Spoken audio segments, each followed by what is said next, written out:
Dans Mulan 2, ce caractère bien trempé est encore affirmé. Et puis surtout, on fait encore mieux connaissance avec un personnage attachant qui volerait presque le premier rôle à notre héroïne, le fameux Mushu, le petit dragon malicieux.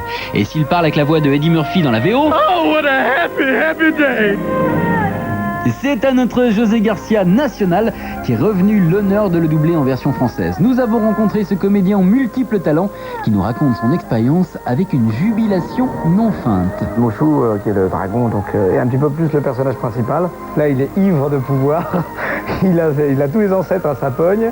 Et donc, il commence par des bains moussants. Enfin, il a une journée exceptionnellement chargée, surtout pour les autres. Et donc, il est imbu de lui-même. Il arrive à un niveau d'orgueil, de suffisance. Enfin, bref. Oui, je trouve ça extraordinaire d'abuser de son pouvoir au cinéma. Ah, c'est très jubilatoire. C'est une chose que je ne me permettrais pas dans la vie.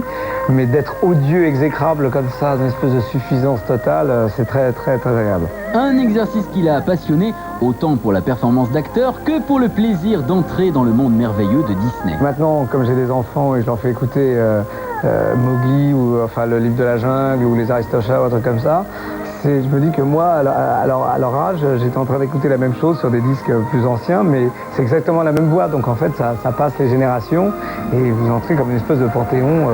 Est-ce que tu te rends compte, ma chérie, que c'est un moment magique pour toi? Oui, je ne me fiancerai pas tous les jours. Non, c'est magique parce que c'est à moi que tu le dis.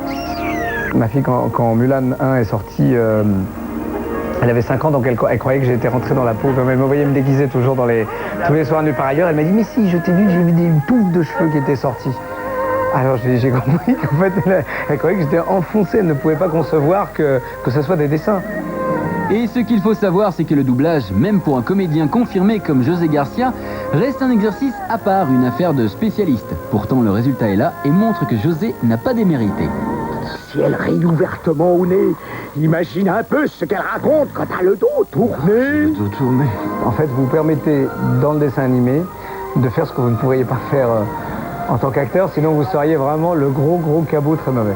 Donc en fait, vous permettez ça et en même temps, ça va à une vitesse parce qu'il faut être extrêmement juste. Et la vitesse à laquelle va un personnage est 2 fois plus rapide que sur une personne lambda. En fait, elle agit, tout a une importance pour ce personnage, donc il agit exactement comme un enfant.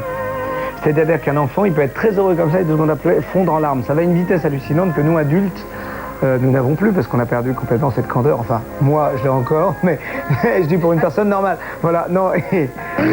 Ah, je ne peux plus supporter la seule chose qui coince entre toi et Shang, c'est moi. Depuis, José Garcia s'est vraiment attaché à Mushu.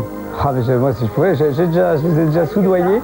Non, mais pour faire la série, si jamais il y a une série, je leur ai déjà dit. Alors, c'est hyper compliqué parce que c'est toujours pareil, c'est des questions de date. Mais c'est le premier truc, j'aurais dit, mais si vous faites la série, moi oui, c'est jubilatoire. Il faut dire que cet exercice a des répercussions très positives sur l'humeur de l'acteur. En fait, quand je fais le doublage, pendant 1 mois, je suis plus fantaisiste que jamais. Ça m'ouvre des portes, ça m'ouvre une vague de fantaisie extraordinaire.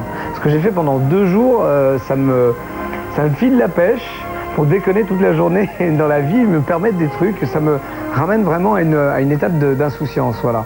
J'ai essayé encore et encore. J'ai mis tout mon cœur et toute mon âme pour les séparer. Et qu'est-ce que je récolte? Un crétin de criquet qui me rit au nez.